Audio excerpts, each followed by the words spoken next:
The phone rang at 3 in the morning. Claire woke to the sound, as sharp as a gunshot. An unfamiliar number appeared on the screen, but underneath it was a name, Andrew. She stared at the screen, her heart pounding. Andrew had died 6 months ago during an expedition in the Appalachians. His body had never been found. For a few seconds, she simply listened to the hum on the line, like someone breathing. Then, a quiet voice. "Claire, not here," and the connection was cut off. Claire sat on the edge of the bed. The dreams after his death had been frequent, but this wasn't a dream. An incoming call was clearly visible on the screen. The call history showed a number from Clay County, West Virginia. That is where Andrew had disappeared. 2 hours later, she was already sitting at her laptop, flipping through articles and reports. 4 more hikers had disappeared in the area in recent months.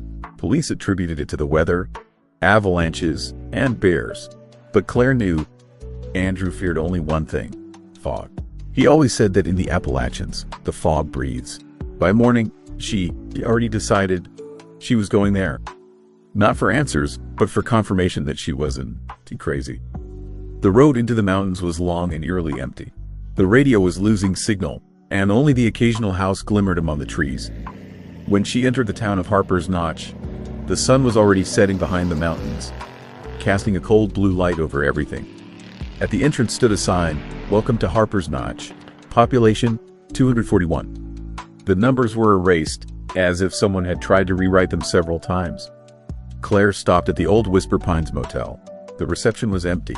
A woman in her 70s, wearing a wool cardigan, answered the phone. "Are you staying long, dear?" "A couple of days," Claire replied. "I am a journalist. I am writing a story about missing tourists." The woman looked at her strangely, as if she heard blasphemy. "There is no point in writing about those who chose to stay in the mountains." She handed over the key and turned away. Claire felt a chill run down her spine. That night, she was awakened by a sound, a thin whistling sound, like someone sucking air through their teeth right beneath the window. She walked up to the curtain, carefully lifted the edge, and froze. An old blue car, just like Andrew's, was parked in the lot. The headlights were on, the engine was running, but there was no one inside. Claire stepped outside. The air was thick and humid. Fog rose from the forest and drifted down the road, slowly enveloping everything around. She came closer. The door was ajar. On the seat lay a damp satellite compass, just like the one Andrew carried. Scratched on the dial was the message, "Claire, not here." At that moment, she heard a snap from behind, like a branch snapping underfoot. She turned sharply. A shadow flickered in the distance in the fog. Human, but too still. Claire retreated toward the motel, her eyes never leaving the figure. The fog swallowed her, as if no one had ever been there. The next morning, she already knew she would go higher into the mountains. Not because she wanted to, but because the fog whispered her name, and between the whispers, she could hear breathing. The same sound that came through the receiver. The morning at Harper's Notch didn't promise trouble. The sun tried to break through the low clouds, but the fog clung to the ground, as if it refused to let go. Couples of tourists stood on the motel veranda with thermoses. Everyone spoke more quietly than usual, as if afraid to violate some invisible agreement. Claire ate a quick breakfast and plotted the route on the map. They have to climb up an old forest road, turn off onto the old hollow trail, and then head north to the site where Andrew had disappeared. When she mentioned Andrew's name, the locals looked down, averted their gaze, and spoke briefly, in fragments. "The fog doesn't like being disturbed," said the woman at the reception, without looking up from her magazines. "It doesn't like being told what it is doing is wrong." Claire listened and wrote, but the words seemed fragmented, meaningless. She felt a strange, cold premonition rising in her stomach, the same one Andrew had described in his notes. There is no wind in the fog, but everything moves. The road up was narrow, the gravel crunching under the wheels, and the higher she climbed, the thicker the fog became. The car barely had a clear view. Old piles of stones grew along the sides. Someone had placed markers with branches and ribbons, as if marking the way for those lost. She parked her car at the trailhead parking lot and set off on foot. Her first steps echoed through the damp leaves, as if someone were walking alongside her, just behind her. Her phone was on silent, and her GPS kept lagging. showing her drifting off the trail even though she was actually following it. After an hour of climbing, the trail emerged into a clearing where an old wooden table with rotted edges stood. On the table were bottles, notes, a stack of old newspapers, and one thin notebook with a name neatly written on the cover, Andrew Hale. Claire froze. Her heart sank. This wasn't just an object. It was a thread. She sat down on a sagging beam and opened the notebook. The notes contained broken sentences about fog, whispers, and a path that never brings back those who listen too long. The last entry was dated 3 days before her disappearance. He called my name, but not the way I call. The voice came from within the stones. I heard footsteps around the camp, but there were no tracks. Dawn, to look at the reflection in the water. Dawn, to walk alone when you were on the trail. Claire glanced at the clearing. Something moved somewhere below. An animal, perhaps a shadow. She closed the notebook and shoved it into her backpack. While she was packing, a middle-aged man approached the clearing. A sweatshirt, muddy boots, a face tanned by the wind. He introduced himself as Tom Kerr, a forester who stayed on the edge of the local lands. "Are you a journalist?" he asked, looking at the notebook. "Yes, I am Claire. I knew Andrew." Tom was silent for a moment, then said, a little louder than necessary, "Dawn, to go too deep. It's not just a path. People lose something important, and they leave, thinking they coming back." Claire looked at him and felt his words drop like a cold stone into water. "What do you mean, lose?" she asked.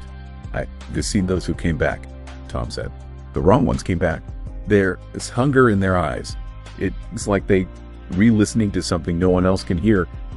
She wrote it all down, but there was something else in Tom. His voice, not fear, but weariness. He looked at Andrew's notebook and squeezed out, "You shouldn't go alone. And never turn toward the sound when it calls your name." Claire didn't answer, but she made a mental note. Never turn around. It was a formula she heard before. The more time passed, the more often such warnings came up, the same words repeated with different variations by different people. She continued walking and at some point felt the phone on her belt blink. A message. Dawn, to turn on. They waiting with their backs to the road. The number was unfamiliar. The music inside her head began to sound like old radio noise, clicks that faded into dull vibrations. Claire stopped. There was fog all around, and in it, a ragged, alien breathing. Further on, the path narrowed, and the ground beneath their feet became softer. In places, the roots formed arches where fog collected. She walked carefully, measuring her steps, counting the distances, but lost track as the fog ate away her landmarks. Suddenly, she heard a light, almost childish laugh, an echo, as if someone were playing far away. But the sound was too close, right over her left shoulder. She turned around abruptly. Not a shadow, not a sound, only wet branches and drops hanging from the leaves. Her palm noticed a small mark on the bark, 4 neat cuts, like claws. She touched them. The wood was warm, even though it was chilly outside. Claire felt something shift inside her. First a slight irritation. That's it, then a growing need to go further, as if an invisible hand was gently pulling her forward. She dusted her fingers and continued, trying to smile at herself. At the professional distance, the scientific curiosity. But with each step, the voice in her head grew louder. Simple words, phrases, fragments. Go, closer, return.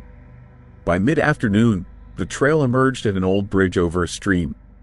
The water was black as a mirror, reflecting branches, sky, and, for a split second, the tiniest glimpse of a face. Claire froze and quickly looked away.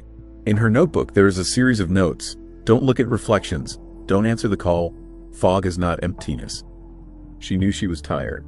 She knew that a reality-breaking experience could reveal a face in the water, a voice in the wind, and that all of it could be chalked up to stress. But when she placed her finger in the water, ripples appeared, not from her touch, but from a spot a little further away, where someone seemed to be squatting. Footprints. Wet, tiny footprints, led from the fog to the edge of the bridge. Claire touched them, cold as marble, and then something nearby, quietly, almost childishly, whispered her name. She ran, without looking back, through the trees until she was so tired she could barely breathe. When she stopped, her heart was pounding in her chest like a hammer. Her phone flickered again, a short video clip. She opened it and saw a few seconds of her own footsteps along the trail, filmed from a slightly higher vantage point, as if someone were following her through the branches and filming. The camera shook. In the background, in the fog, a silhouette flickered for a split second, too straight, too tall to be human. Claire realized one thing. This wasn't just a game of curiosity anymore. Whatever was calling here was beginning to know exactly how to find her. And this knowledge was personal. It was calling her by name and placing markers for her to follow. Her backpack contained a map and Andrew's old notes. She unfolded one page. On it was a slanted, crumpled letter. "If you hear this and come, leave a sign you were here. But don't leave a trace in the fog." They read tracks. Claire swallowed and slung the map over her shoulder. It was either back to the motel, where her questions might leave her relatively safe, or forward to that very place deep in the Appalachian Mountains where the fog was said to rewrite those it touches. She took a step further. The fog blocked the way back behind her as easily as if it was supposed to. Claire had been walking for hours, or maybe minutes. Time had become fluid again. She checked her watch every few dozen steps, but the hands would stop and then move jerkily, as if the battery was dying just as she looked at it. The phone had long since lost service. The compass on the screen spun slowly, like a funnel. Only the sound of footsteps remained constant, a soft rustle on the damp ground. Sometimes it seemed to her as if a third sound followed her, half a second behind. She tried to keep straight along the trail, leaving notches in the tree trunks with her knife, just like Andrew had done.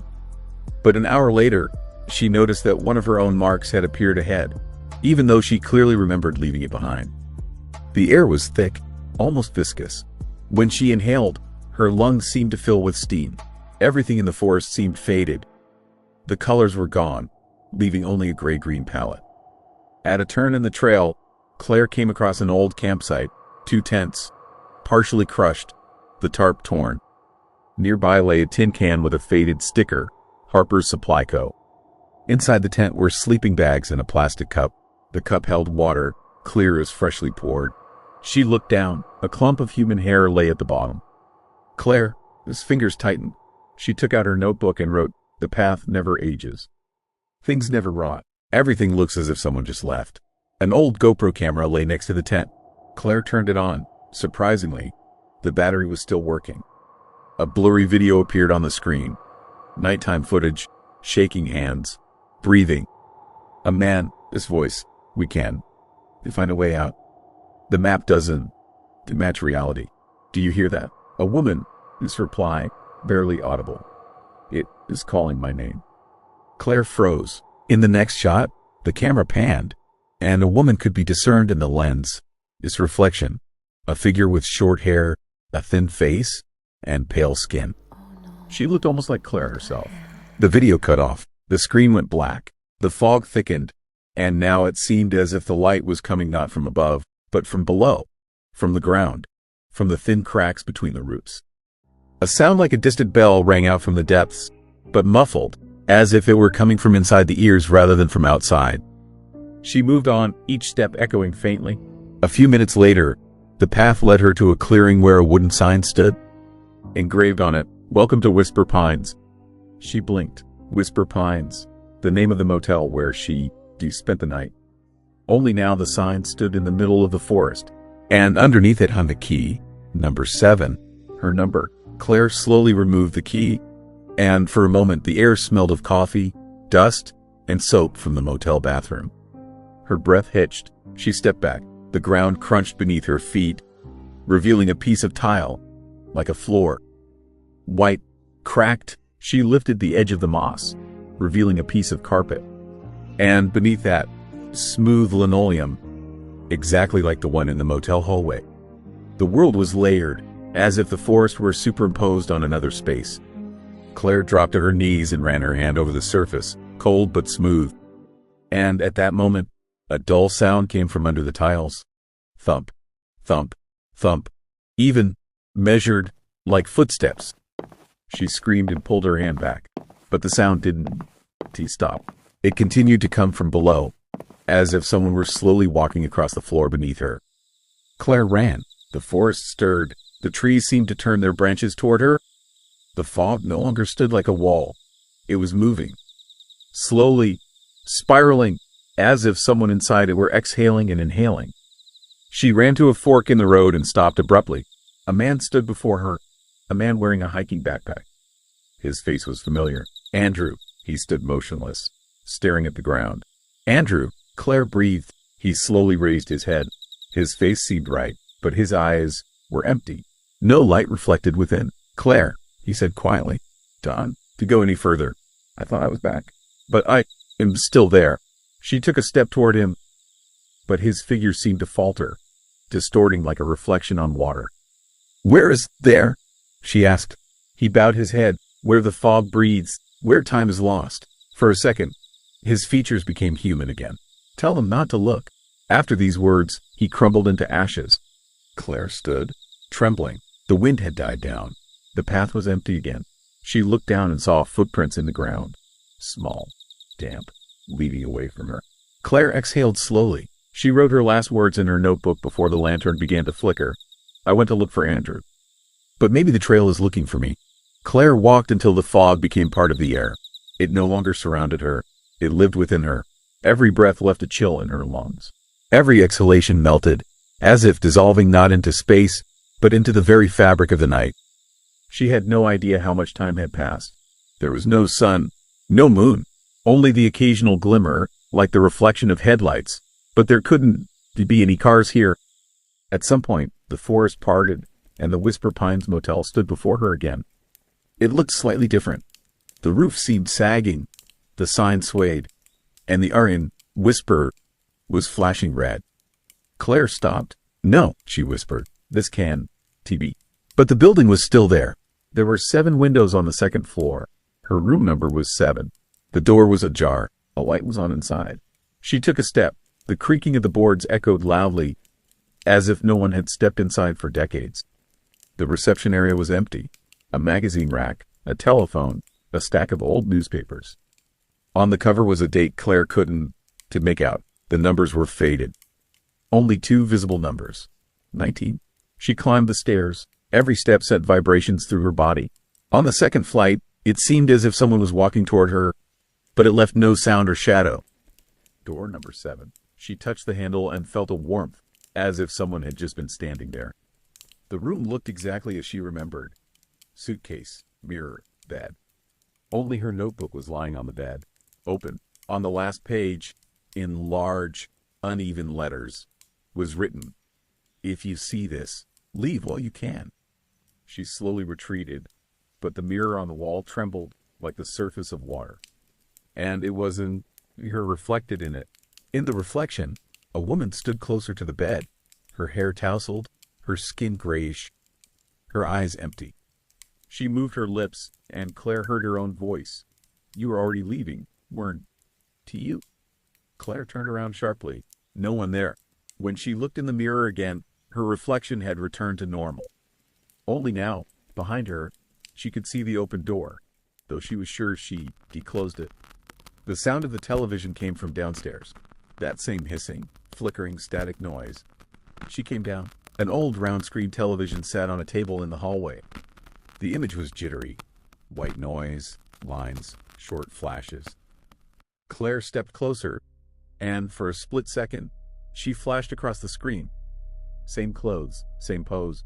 Only behind her, in the frame, was a person. A man. She recoiled. A hoarse whisper came from the speaker. "Don, to go." It's not time yet." The screen flickered. Now it was an empty room. Her room. The bed was flat. The camera seemed to be standing on the floor, slowly approaching the bed. Claire felt the cold beneath her feet. She was barefoot. When she looked down, she realized she wasn't standing on the motel floor, but on a moss-strewn path. The floor had disappeared. The walls, too. The world shifted back to the forest. The fog grew thicker, and through it, the light of headlights appeared. She heard the engine, the gravel beneath its wheels. A black SUV stopped a few meters away. A man in a raincoat got out and shone a flashlight. "Miss, are you okay?" The voice was muffled, human, real. Claire stepped toward him. "Please, help." I don't you know where I am? He frowned. You can, to be here. This is private property. Whisper Pines has been closed for 15 years. It was burned down. There's no one here. Claire paled. But I was just there. He froze, looking back at the ruins behind her. Where she remembered the motel had stood, charred beams now jutted out. Ma'am, the man said quietly. If you hear or see anything, just don't answer. They always call you by name. Claire froze. Who? They. He didn't answer. He just turned to the car and opened the door. In the reflection of the glass, Claire saw a woman in the backseat. She sat motionless, facing her, and it was her own face. Claire took a step back. The air grew thick again. That same noise came from the car radio. Hissing, static, like someone trying to get a signal. The man looked at her, and his lips moved, but there was no sound. Only the whisper of the wind. You already left, didn't? To you. The reality screen began to shake. The headlights went out. Claire took a step and found herself back in front of the motel. Room 7 glowed with a steady, warm light. The smell of coffee wafted through the window. Everything was repeating itself. She didn't. He screamed. She simply closed her eyes. Inhale, exhale. And then she said quietly, like a confession, I understand. And she stepped toward the door. The noise intensified, the screen flickered, and everything disappeared. Only the camera, forgotten by the side of the road, continued recording. The last frame shows fog, and a voiceover. If you read driving toward the Appalachians and see a sign for Whisper Pines, to turn off. Even if you think someone is calling you,